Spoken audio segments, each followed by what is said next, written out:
What made your dad suddenly stop caring about you? My dad was the kind of dad who wore my terrible friendship bracelets to his business meetings. We went camping every month and worked on his old Mustang every Sunday. He always knew exactly what to say when life got hard. But then something happened and suddenly, my dad was a complete stranger living in our house. Out of nowhere, he stopped coming to my games, even when we were going to the playoffs. When I asked why, he just stared at his laptop and said he had work to do. He started locking himself in his home office the second he got back from his job at the accounting firm and wouldn't come out even when Mom knocked to say dinner was ready. He installed 3 new locks on the office door, which seemed insane for a room that just had tax documents and spreadsheets. When I tried to show him my report card with straight A's, he barely glanced at it before walking away without saying anything. The camping trip we'd planned for months suddenly got canceled because he said he needed to stay home. He stopped making eye contact and started flinching when Mom touched his shoulder. He started sleeping on the couch instead of in their bedroom. His boss called the house asking if everything was okay because Dad had been making weird mistakes at work and forgetting important meetings. I noticed he started paying cash for everything instead of using his credit cards, and he bought a new phone that he kept hidden in his jacket pocket.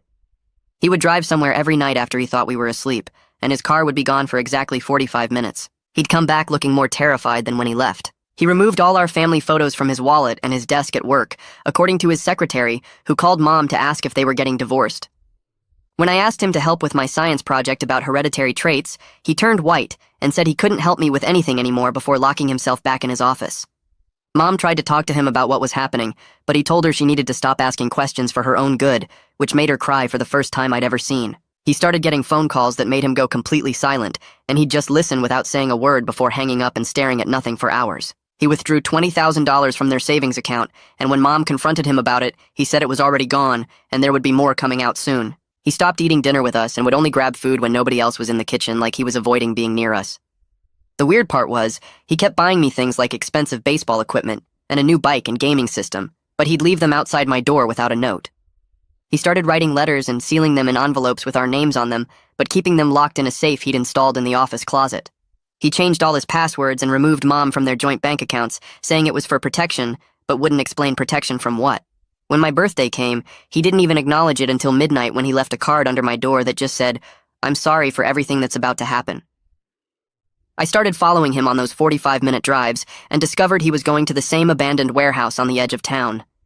He would sit in his car staring at the building for exactly 10 minutes, then drive around the block 3 times before coming home. One night I saw another car there and Dad got out and handed someone a thick envelope before driving away faster than I'd ever seen him drive.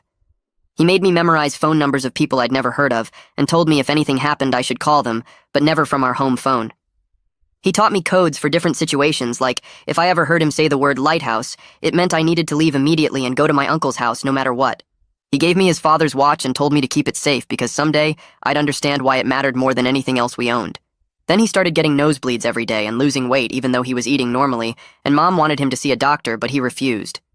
He would write in a journal, then burn the pages immediately after finishing them, and the smoke made the whole house smell. He stopped going to work entirely, and his company called to say he was fired, but he didn't seem to care at all. He pulled me aside and said he needed to tell me something important about who he really was and why everything was falling apart. But before he could explain anything, there was a knock at the door, and when Dad looked through the peephole, his face went completely white. He grabbed me by the shoulders and whispered, "Remember everything I taught you because they're here for both of us now." The knock comes again, and this time the whole house shakes like someone's using a battering ram on our front door. Dad's grip on my shoulders gets tighter, and his eyes go wide as he leans close to my ear and whispers the word that makes my blood run cold. Lighthouse. That's the code. The one that means I have to get out right now and run to Uncle Dawson's house no matter what. My legs feel like jelly, but Dad's already shoving his father's watch into my hand, the metal still warm from his pocket. He grabs my face with both hands and talks fast while the pounding on the door gets louder. "Remember those phone numbers I made you memorize? All of them. You'll need them soon." The voices outside are getting louder, and I can hear at least 3 different people shouting something about opening up. Dad's pushing me toward the kitchen and the back door, his hands shaking as he fumbles with the locks. "Go now and don't look back, no matter what you hear." The back door flies open and cold air hits my face as Dad practically throws me onto the back porch. I stumble down the steps and start running through the Johnsons' backyard, my sneakers slipping on their wet grass. The watch bounces heavy in my pocket as I jump over their garden fence and cut through the Miller's yard next door. My heart's pounding so hard I can hear it in my ears, and I keep checking behind me, but nobody's following yet. I duck behind their shed for a second to catch my breath and peek back at our house where I can see flashlight beams moving through our living room windows. The 3-mile run to Uncle Dawson's feels like 30 miles as I stick to backyards and side streets, avoiding the main roads where someone might spot me. Every car that passes makes me duck behind trash cans or bushes, and twice I have to hide when I see police cars driving slow through the neighborhood. My phone starts buzzing in my pocket, and Mom's name lights up the screen with a text asking where I am. She says police are at the house and wants to know why I'm not in my room. My fingers shake as I type back that I'm safe at Dawson's house, but I don't mention that Dad told me to run because I don't want to make things worse for him. 3 more texts come through from her, each one angrier than the last. But I shove the phone back in my pocket and keep running. Uncle Dawson's porch light is on when I finally stumble up his front steps, gasping for air and soaked in sweat even though it's cold outside. He must have heard me coming because the door opens before I can knock, and he's standing there in his bathrobe looking confused. What happened? He pulls me inside fast and locks the door behind us, then grabs his phone from the coffee table. I try to explain, but I'm still breathing too hard to talk right, so I just point at my phone where Mom's messages keep coming through. Dawson reads them over my shoulder, and his face gets serious as he starts calling Mom's number. While he's waiting for her to answer, my phone rings with a number I don't recognize. I almost don't answer, but something makes me pick up, and a woman's voice comes through clear and professional. "This is Detective Joanna Robles with the police department, and I need to speak with you about your father's situation." Her tone sounds fake nice, like she's trying to act friendly, but really she just wants information. She says we need to meet right away to discuss some important matters about Dad, and asks if I can come to the station. I look at Dawson, who's shaking his head at me while still holding his phone to his ear trying to reach Mom. "I can't meet with you without my mom there." The detective starts pushing harder, saying this is time sensitive and we need to talk immediately, but Dawson takes my phone from me. "This is Dawson Nelson, the boy's uncle, and he won't be meeting with anyone until his mother and a lawyer are present." He hangs up on her and hands my phone back, just as Mom finally answers his call. I can hear her yelling through his phone from across the room, mad that I left without telling her and demanding to know what's going on. She's at our house with the police and there's some kind of argument happening about why Dad sent me away. Dawson tries to calm her down, but she keeps switching between being angry at me for leaving and being angry at the police for scaring me. He tells her I'm safe and that we'll figure everything out in the morning, but she wants me home right now. The detective calls my phone 2 more times, but Dawson tells me not to answer, and we spend the rest of the night sitting in his living room waiting for updates from Mom. I barely sleep on his couch, jumping at every car that drives by and checking my phone every few minutes for news about Dad. The next morning, Dawson drives me home in his truck, and the whole street looks different, like something bad happened and left a mark on everything. Our front door is wide open and there's yellow tape across the doorway that Dawson has to move, so we can go inside. The house feels wrong, like strangers went through everything and put it back in slightly different places. Mom's sitting at the kitchen table with her head in her hands, still wearing the same clothes from yesterday. She looks up when we walk in, and I can see she hasn't slept at all, her eyes red and puffy from crying. She pulls me into a hug that's so tight it hurts, then pushes me back and starts yelling about how scared she was when she couldn't find me. After she calms down, she explains that the police showed up with a warrant for Dad's arrest about something at his accounting firm. They went through his office and took boxes of papers and his computer, leaving everything else a mess. She says Dad must have seen them coming up the street because he slipped out the back right before they knocked, which is why he sent me away. The police asked her a million questions about where Dad might go and who he might contact, but she didn't have any answers for them. They want to talk to me too, but Mom told them they'd have to wait until we got a lawyer, which made them angry, but they couldn't do anything about it. She shows me Dad's office where the 3 locks he installed are broken and hanging off the doorframe. His desk drawers are all pulled out and empty, and there are gaps on the bookshelf where they took certain files. The safe in his closet is open and empty, except for those sealed letters with our names on them, which the police apparently weren't interested in. Mom says they were looking for specific documents related to his work at the accounting firm and some client accounts that had problems. She doesn't understand what Dad did wrong, but the detective mentioned something about fraud and money laundering, words that make my stomach hurt. We spend the rest of the morning trying to put the house back together, while Mom makes phone calls to lawyers from the list Dad made me memorize. I head to Dad's office while Mom keeps calling lawyers, and the safe in his closet catches my eye right away. The door hangs open, but there's a smaller safe built into the wall that the cops didn't touch, and I can see white envelope edges through the gap at the bottom. Mom comes in behind me, and we both stare at it because neither of us knows the combination, and those letters with our names written in Dad's handwriting are right there, but we can't reach them. She tries Dad's birthday and our anniversary dates, but nothing works, and she kicks the wall in frustration before walking out. Later that morning, Mom spreads bank statements across the kitchen table and circles the $20,000 withdrawal in red marker 3 times. Her hands shake as she shows me the mortgage payment is due next week, and we only have enough for 2 more months if Dad took more money out somewhere else. She keeps doing math on a notepad, and the numbers never add up right, and I can see she's trying not to cry again. At the school the next day, everyone already knows about the cops at our house and kids whisper when I walk past their lockers. My coach pulls me aside during lunch and asks why I missed practice yesterday and if everything's okay at home. I tell him I had a family emergency, but he says I need to show up or I'll lose my spot on the team for playoffs. I can't focus in any of my classes and keep checking my phone for messages from Mom or news about Dad. After school, I grab my bike and ride straight to the warehouse on the edge of town where Dad went all those nights. Fresh tire tracks cut through the dirt leading to the main door, and there's a new padlock that wasn't there when I followed Dad last week.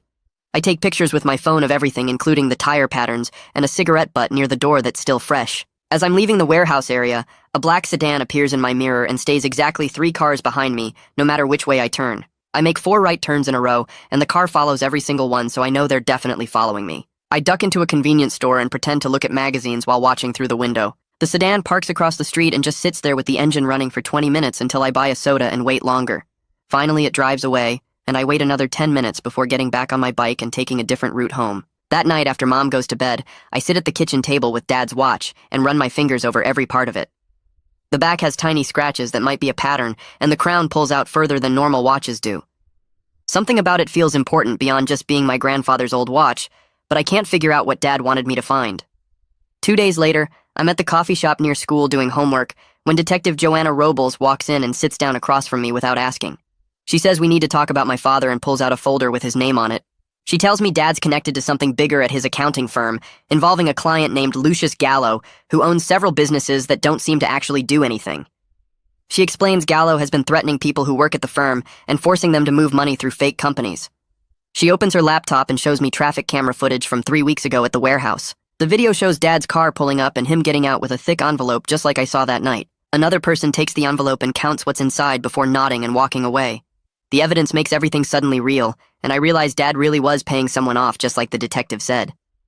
When I get home, I tell Mom what the detective showed me, but suggest maybe Dad's being forced to do this stuff rather than being guilty. She gets mad at first and says, I don't understand how adult problems work, and that Dad made his own choices. But then she starts crying because she's been thinking the same thing and remembers how scared Dad looked those last few weeks. We're sitting there trying to figure out what to do when my phone rings with another unknown number. I answer, but there's just breathing on the other end and industrial sounds in the background like machines running. I grab Dawson's phone he left when he visited yesterday and record the call on it while holding both phones together. Later, Dawson and I listen to the recording, and he identifies the machinery sounds as the same equipment they use at the warehouse district for loading trucks. The next morning, Dawson pulls back the curtain in his living room and freezes, pointing at a black sedan parked 3 houses down with its engine running. He walks closer to the window and squints at the car's rear bumper where a white barcode sticker catches the morning sun, the kind rental companies put on their fleet vehicles. He tells me whoever's watching us is professional enough to use rentals that can't be traced back to them, and we need to start being way more careful about where we go and who we talk to. I grab my backpack and tell Mom I'm going to the school, but instead I bike to our garage where Dad's old Mustang sits under a dusty cover that hasn't been touched in weeks. The trunk pops open with the spare key Dad kept hidden in the wheel well, and I run my hands along the edges of the trunk mat until my fingers catch on something taped underneath. It's a folded piece of paper with Dad's handwriting showing a bus station locker number, 247, and half a combination written out, the first 3 numbers 14-7-23, but the rest is missing like he wanted to make sure only someone who knew him well could figure out the rest. I remember Dad's thing about important dates and try his birthday backwards, which doesn't work. Then Mom's birthday, then finally my birthday reversed, and the lock clicks open. Inside the metal locker sits a single envelope taped to the back wall with a date written on it 2 days from now. And a message in Dad's careful printing that says, if I'm reading this, wait until this date to come back because it won't be safe before then. My hands shake as I close the locker and reset the combination, wondering what Dad thinks will change in 2 days that makes coming back worth the risk. Back home, I pull out the list of phone numbers Dad made me memorize, and start with the first one, letting it ring 4 times before a professional voicemail picks up saying, I've reached the law offices of Martin and Associates, and to leave a message after the tone. I clear my throat and say my name is Leo Nelson, and I'm Henry Nelson's son. And I need help with something my dad told me to call about. Then I leave our home number and hang up, hoping this is part of whatever emergency plan Dad set up. 20 minutes later, my phone buzzes with a text from a blocked number that makes my stomach drop. Just 5 words that say, stop talking to cops or next payment doubles, followed by a date and time 3 days away at midnight. I screenshot the message and forward it to Detective Robles using a new email account I create at the library computer, typing a quick note explaining this just came through. And I thought she should know about it for her investigation, even though it scares me to share it. When I get home, Mom and Detective Robles are sitting at our kitchen table, and Robles is suggesting we should think about staying somewhere else for a while until things calm down. But Mom's face goes hard, and she says absolutely not. She stands up and crosses her arms, saying running away makes us look guilty of something when we haven't done anything wrong, and she refuses to abandon the house and life Dad worked so hard to build for our family. That night, I use money from my savings account to order a motion sensor camera online with overnight shipping, the kind that sends alerts to your phone when it detects movement. The next day, I climb up on a ladder and mount it under the eave of our garage where it has a clear view of our whole driveway and part of the street. Then I start keeping a notebook where I write down every car that passes with the time and license plate number when I can see it. For 2 days, nothing interesting happens except the same rental sedan drives by twice each day at different times, never stopping but always slowing down as it passes our house. Then at 3 in the morning, my phone buzzes with a motion alert, and I scramble to open the camera app, my heart pounding when I see Dad's car creeping slowly past our house with its headlights off. The car doesn't stop or even slow down much, but I can see Dad's silhouette in the driver's seat as he passes under the streetlight. And knowing he's alive and close enough to check on us makes my chest tight with relief and worry at the same time. I save the video clip and watch it over and over, noticing how he keeps his head straight, but I can tell he's looking at our house from the corner of his eye as he drives past. 3 hours later, an unknown number calls my phone, and when I answer, there's silence for a second before Dad's voice comes through quiet and careful, telling me we need to meet at the public library downtown tomorrow at 2 in the afternoon. He says to come alone, but make sure to sit at one of the tables near the front windows where other people can see us, and to bring the watch he gave me because he needs to show me something about it. His voice sounds tired and strained, but hearing it makes me want to cry with relief, and I tell him okay before he says he loves me and hangs up before I can say it back. Mom finds me holding the phone and I tell her everything, showing her the camera footage and explaining about the library meeting, and she immediately says there's no way I'm going alone to meet him. She grabs my phone and starts typing a message to Dawson, asking him to come over right now because we need his help with something important. 20 minutes later, Dawson pulls into our driveway, and Mom explains the whole situation while I sit there watching them argue about whether I should go at all. Dawson finally says he'll come with me and sit at a different table where he can watch everything that happens without Dad knowing he's there. Mom makes me promise to sit near the front windows where people can see us, and to leave immediately if anything feels wrong or dangerous. The next morning, I can barely eat breakfast because my stomach is doing flips thinking about seeing Dad for the first time since everything fell apart. Dawson picks me up at 1:30, and we drive to the library in silence except for him reminding me to stay calm and not make any sudden movements that might scare Dad away. We get there early, and I pick a table right by the main window, while Dawson grabs a newspaper and sits 3 tables over pretending to read. At exactly 2 o'clock, Dad walks through the door, and I almost don't recognize him because he's lost so much weight, and his face looks hollow. He sits down across from me and keeps glancing around the room like he's checking for someone following him or watching us. His hands shake when he puts them on the table, and I notice his wedding ring is gone, which makes my chest hurt. He leans forward and starts talking in this quiet voice about how a man named Lucius Gallo came to the firm 6 months ago, claiming to need help with his businesses. Dad says Gallo slowly started asking him to change numbers on documents and move money between accounts that didn't make sense. When Dad tried to refuse, Gallo showed him photos of me at the school and Mom at the grocery store and said bad things happen to families who don't cooperate. He tells me Gallo has been forcing him to create fake companies and falsify tax documents to hide money from illegal stuff. Dad says he found evidence that could put Gallo in prison, but it would also hurt innocent people at the firm who don't know what's happening. He starts listing dates like March 15th when Gallo first threatened us, and April 3rd when he made Dad set up a shell company called Apex Holdings. He names 5 other fake companies they created to move money around and says Gallo has at least 3 cops on his payroll, which is why he couldn't trust anyone. Dad keeps looking at his watch, my grandfather's watch that he gave me, and tells me to look at the back of it carefully later. He says there's something important about it that I need to find, but he can't say more here because Gallo might be listening somehow. I reach into my pocket and feel the watch's weight, wondering what secret it holds that could help us get out of this mess. Dad stands up to leave but grabs my hand for just a second and squeezes it before walking out without looking back. Dawson waits exactly 2 minutes before coming over to my table, and we leave through a different door than Dad used. In the car, I pull out the watch and start examining every inch of it, running my fingers along the edges and pressing on different parts. Dawson suggests we go to his house where it's safer, and we can really look at it without worrying about being watched. At his kitchen table, I use a butter knife to carefully pry open the back panel, and a tiny memory card falls out onto the table. We plug it into Dawson's laptop and find folders full of audio recordings and scanned documents with dates going back months. The recordings are Gallo's voice making threats and giving Dad specific instructions about which laws to break and how much money to move. There are bank statements showing millions of dollars moving through the fake companies and emails between Gallo and other people discussing their illegal operations. Dawson makes a copy of everything on his computer, while I call Detective Robles and tell her I need to meet with her immediately. She agrees to meet me at a coffee shop downtown, and I bring one of the USB drives Dawson made with all the evidence. I sit down across from her and put the USB on the table, but keep my hand on it while I explain my conditions. I tell her she needs to guarantee protection for Mom with no harassment or surprise visits to our house, and absolutely no dramatic arrest scenes in our neighborhood. In exchange, I'll share everything I know about Gallo and help them build their case against him, but only if they keep us safe. She agrees to my terms and takes the USB, saying she'll have officers watch our house without making it obvious they're there. That evening, we're eating dinner when the phone rings and Mom answers it, but immediately goes pale and holds it away from her ear. We can all hear a recording playing of someone screaming in pain, and then Gallo's voice comes on saying nothing else needs to be said. He hangs up and we all just sit there staring at each other, knowing this is his way of warning us to stay quiet, or someone gets hurt. Dawson helps me copy the memory card files to multiple USB drives, and we spend the next hour finding places to hide them. We put one in a safety deposit box at the bank, and another in a plastic bag that we bury in Dawson's backyard under his shed. Mom finds me in my room later organizing all the evidence and starts yelling about keeping secrets from her after everything we've been through. I finally show her some of the recordings from Dad's watch, where Gallo specifically threatens to hurt me and her if Dad doesn't cooperate. She stops being angry when she hears Gallo describe exactly how he would make us disappear and sits down on my bed looking defeated. She says we need to work together from now on and stop trying to protect each other by keeping secrets because that's what got us into this mess. The next morning, an unmarked car is parked across the street, and Detective Robles texts me that it's one of theirs keeping watch. Mom doesn't like the idea of being under surveillance, but admits it's better than having no protection from Gallo's people who could show up anytime. My phone rings during lunch, and it's the school office saying the principal needs to see me about my attendance record immediately. I walk into his office, and he shows me a list of all the days I've missed and says I'm being suspended from the baseball team effective immediately.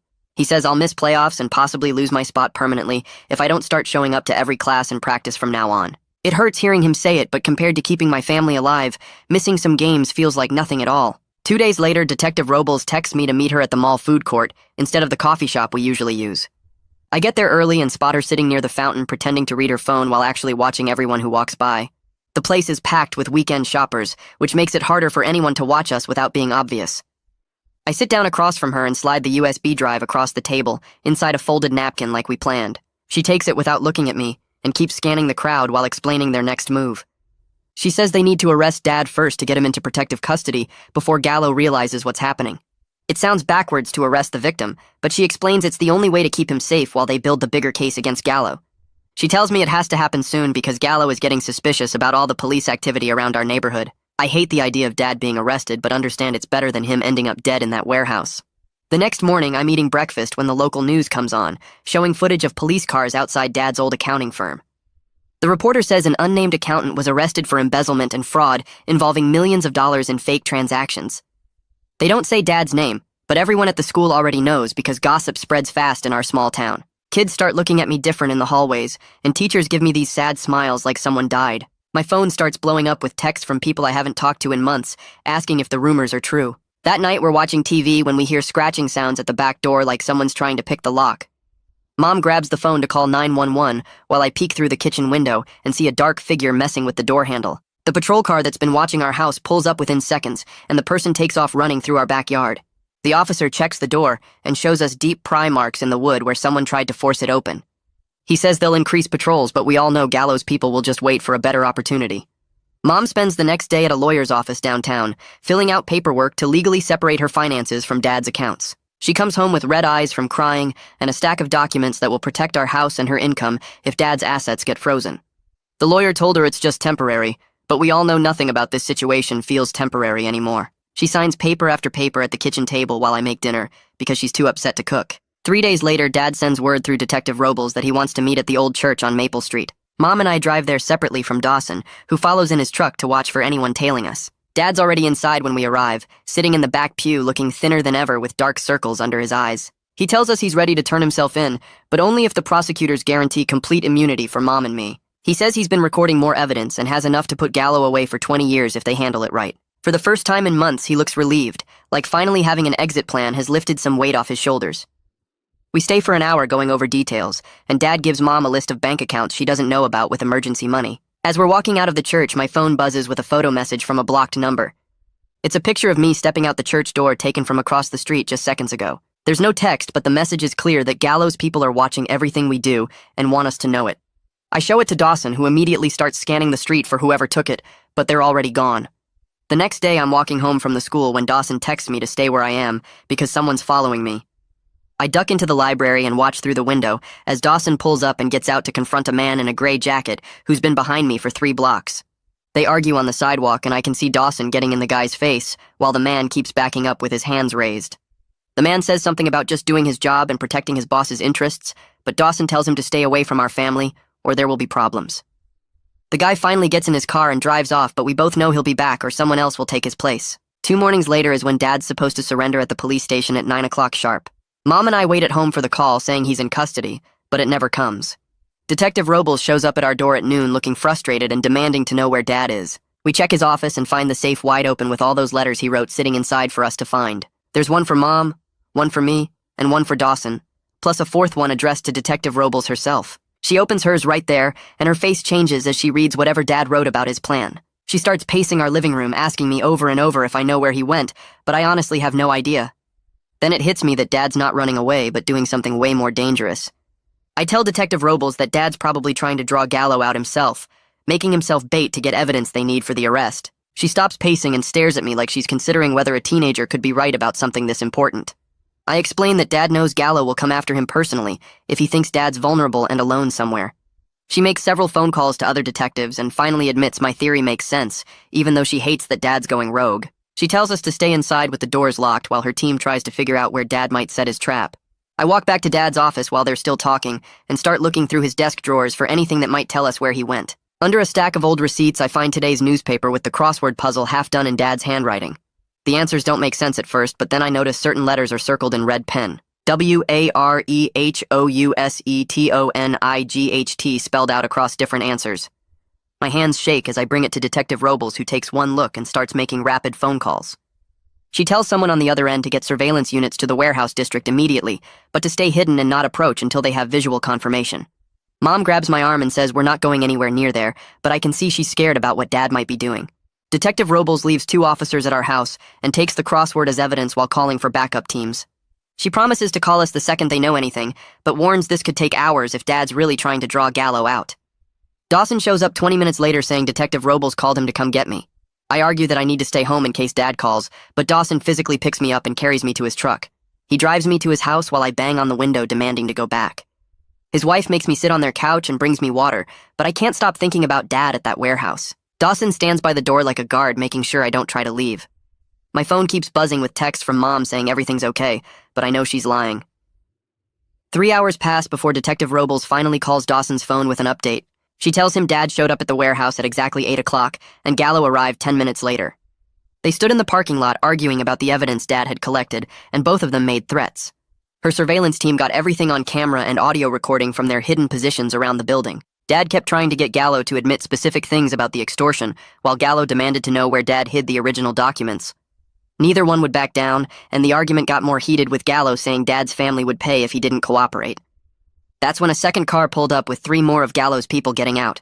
Detective Robles made the call not to move in because the situation was too dangerous with that many criminals together.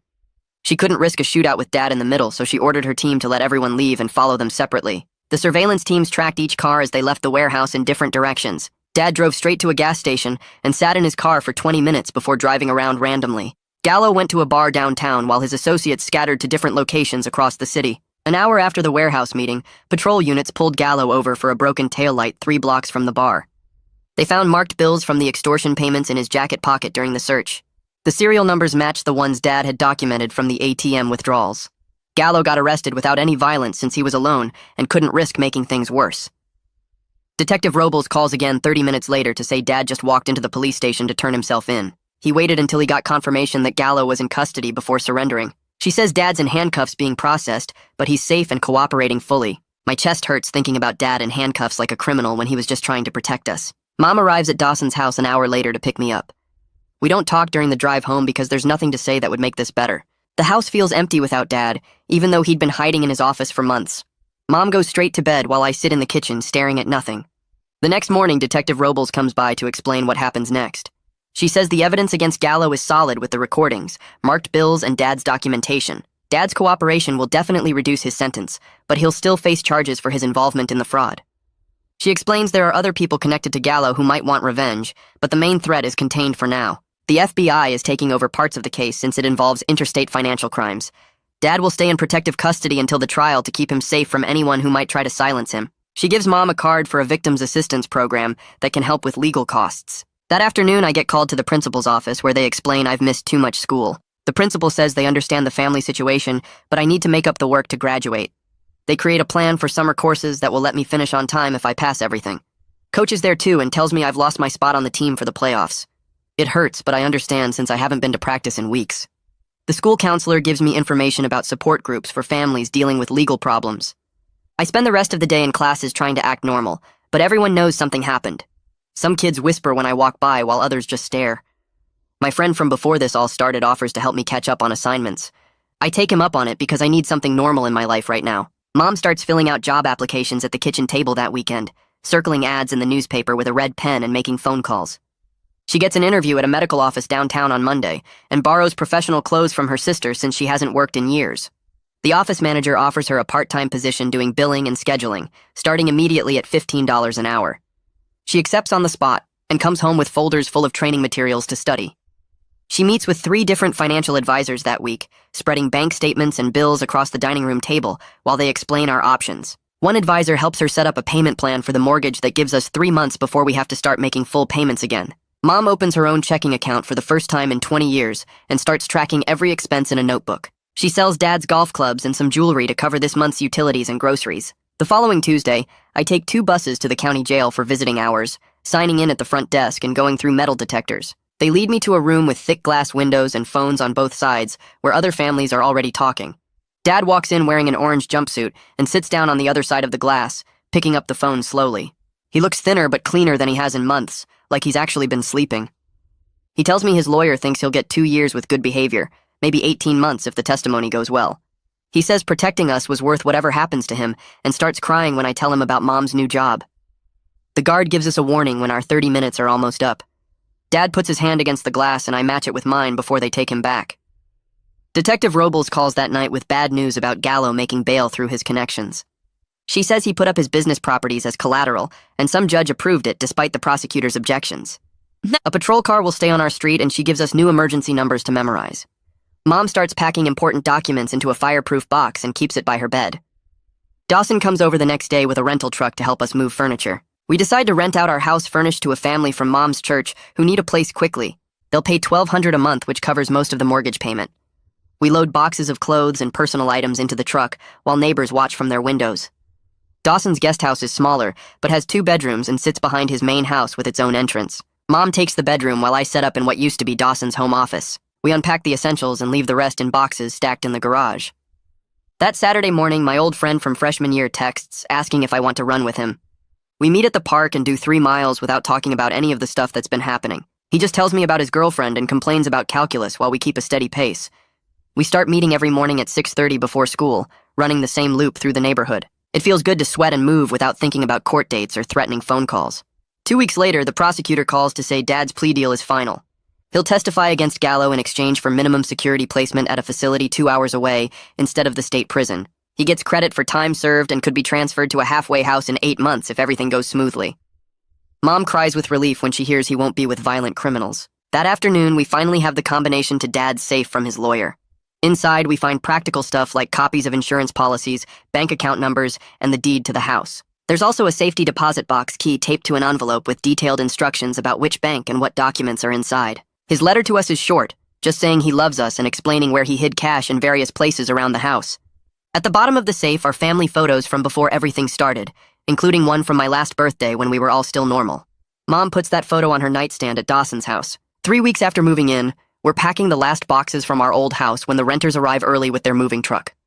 I help them carry in their furniture while Mom does a final walkthrough with them, pointing out where the circuit breaker is and how to work the thermostat. I text Dad from the jail's messaging system about making the varsity track team for spring season. He writes back immediately saying he's proud and wishes he could watch me run.